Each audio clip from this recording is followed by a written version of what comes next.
Perkenalkan, nama saya Karina Gloria, saya dari Angkatan 2019, saya dari Divisi PSDM, Subdivisi Kaderisasi. Nama saya Rio Gunawan Pratama M sebagai Ketua Umum Himasif periode 2020-2021. Perkenalkan, nama saya Talerik Sulfarafi, Angkatan 19 dari Divisi Mediatek. Perkenalkan, nama saya Salsa Novita Naimatujana, Angkatan 20, Jabatan Anggota Divisi Litbang. Perkenalkan, nama saya Zaidan Nur Muhammad Dafa, Angkatan 20 dari Divisi PSDM, Subdivisi IM. Materi ini saya belajar tentang pentingnya untuk menganalisis keadaan sekitar dengan teliti sebelum kita membuat keputusan. Seringkali keputusan yang kita buat hanya mempertimbangkan kelebihan dan kelemahan jangka pendek. Dan melalui materi ini saya belajar bahwa dengan pertimbangan segala sesuatunya, maka kita dapat membuat keputusan yang lebih baik dan juga lebih berimpact untuk jangka panjang.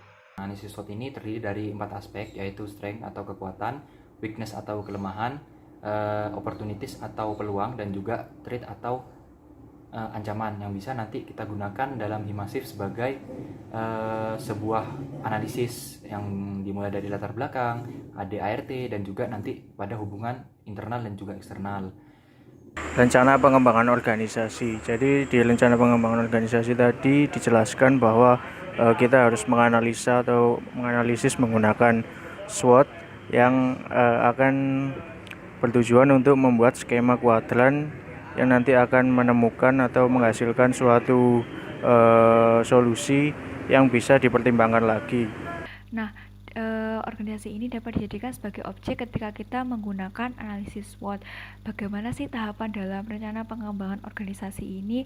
Yang pertama, kita tentukan latar belakang dari organisasi itu sendiri. Nah, setelah kita tahu latar belakangnya, kita tentukan deskripsi organisasi. Kira-kira job desk dari organisasi tersebut itu seperti apa? Saya mendapatkan sebuah ilmu baru, yaitu bahwa suatu konsep analisis SWOT yang biasanya digunakan dalam perencanaan sebuah bisnis ternyata juga dapat digunakan untuk merancang rencana pengembangan organisasi.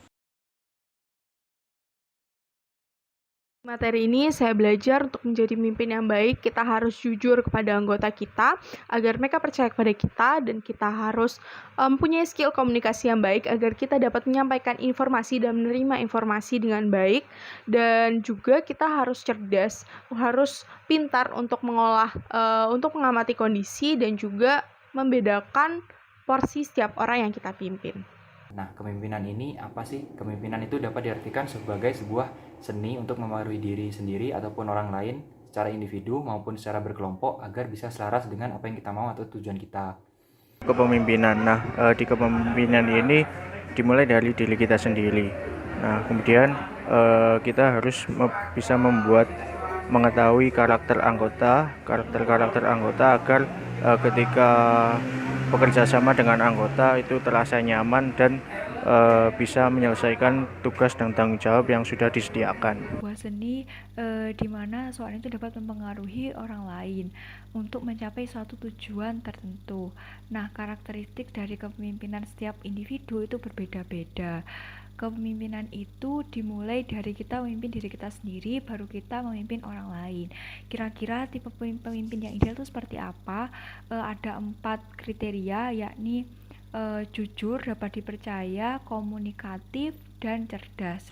Lalu dalam materi kepemimpinan saya belajar bahwa seorang pemimpin yang baik itu terlebih dahulu bisa memimpin dirinya sendiri. Melalui materi ini saya belajar bahwa dalam komunikasi dalam organisasi kita harus mencari apa yang benar, bukan siapa yang benar. Maka karena itu kita harus punya skill komunikasi yang baik untuk menyampaikan pendapat ataupun unek-unek yang kita punya. Komunikasi ini sangatlah penting bagi sebuah organisasi ataupun sebuah individu karena jika kita ingin mencari sebuah informasi, maka kita harus memiliki skill komunikasi yang baik agar apa yang kita inginkan atau apa yang kita salurkan ini nantinya dapat tersalurkan atau dapat didapatkan oleh kita sendiri maupun orang lain. Tentang komunikasi. Nah, di komunikasi ini adalah interaksi antara dua orang atau lebih. Jadi ketika kita komunikasi di organisasi itu, jika ada yang ingin kita ungkapkan, jangan ditahan, jadi langsung diungkapkan saja. Nah, di era pandemi ini adalah kesulitan untuk menjalin komunikasi secara enak atau lancar. Komunikasi adalah interaksi antara dua orang atau lebih. Nah, komunikasi ini berjalan baik apabila kita menyampaikan informasi kepada orang lain itu dapat diterima secara baik oleh lawan bicara kita atau lawan komunikasi kita. Dalam materi komunikasi, saya belajar bahwa komunikasi dalam suatu organisasi adalah sangat penting untuk menjaga keharmonisan dan kelancaran dalam berorganisasi setelah melaksanakan event. Pengurus Himasif yang merupakan organisasi tertua di Fasilkom, kita harus bisa menjadi teladan. Kita harus bisa mengambil yang baik dan mencarikan solusi dari yang jelek. Contohnya adalah dengan kita mempelajari dan mengembangkan apa yang ada di LPJ kepengurusan sebelumnya. Yang keempat yaitu tentang kehimasifan. Himasif sendiri merupakan organisasi tertua yang ada di Fakultas Ilmu Komputer Universitas Jember.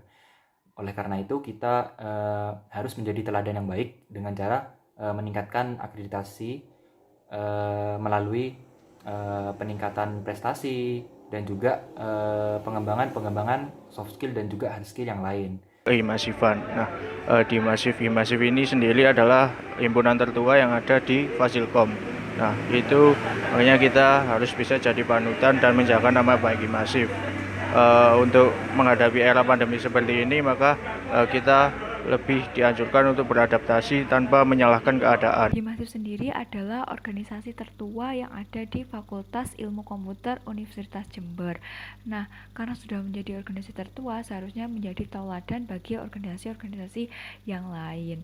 Nah, kira-kira target dari Himasif sendiri adalah mencapai akreditasi dari B ke A. Nah, caranya seperti apa? Dengan aktif berprestasi dalam lomba. Lalu dalam materi kehimasifan, saya belajar bahwa saya sebagai pengurus himasif harus menjadi contoh yang baik untuk teman-teman di prodi sistem informasi ini. Yang membuat kita tidak bahagia bukanlah sekitar kita, tapi pemikiran kita sendiri tentang sekitar. Karena itu, kita harus berfokus kepada hal yang bisa kita kontrol, yaitu pikiran kita sendiri, agar kita bisa bahagia dan seimbang secara emosional. Karena organisasi adalah sebuah hal yang menuntut kita untuk bisa seimbang dalam segala hal. Manajemen emosi ini sangat penting, yaitu misalnya tentang manajemen stres atau juga bisa juga dengan kepuasan bekerja. Nah, jika kita puas, maka tentunya kita akan selalu bersemangat untuk mengerjakan kegiatan-kegiatan di masa depan seperti itu. Dan juga kita jangan pernah mengentengkan atau menyepelekan suatu pekerjaan, apalagi jika itu sangat dibutuhkan atau sangat penting. Dan kita juga jangan meremehkan pekerjaan orang lain, karena meskipun orang lain mengerjakan sesuatu di bawah kita atau lebih simpel daripada kita, ketika itu dilaksanakan dengan sepenuh hati, maka akan menimbulkan effort yang besar. Keorganisasian dan problem solving. Nah, di sini kita harus pandai-pandai mengatur emosional kita. Jadi kita harus seimbang antara mengatur emosional di organisasi ataupun dengan kehidupan pribadi kita. Kita dituntut untuk meningkatkan sikap profesionalitas, ketegasan, dan mengontrol emosi diri.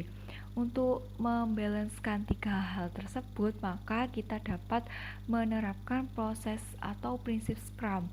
Di antaranya ada 6 tahapan. Yang pertama adalah mengontrol proses, yang kedua adalah mengorganisasikan diri, yang ketiga adalah melakukan kolaborasi, yang keempat adalah mengatur waktu, yang kelima adalah mengutamakan nilai, dan yang terakhir adalah interactive development atau pengembangan. Lalu untuk materi keorganisasian dan problem solving, saya belajar bahwa untuk mengambil sebuah keputusan ternyata banyak pertimbangan yang harus dilakukan agar pertimbangan yang kita ambil tersebut bisa menjadi sebuah keputusan yang terbaik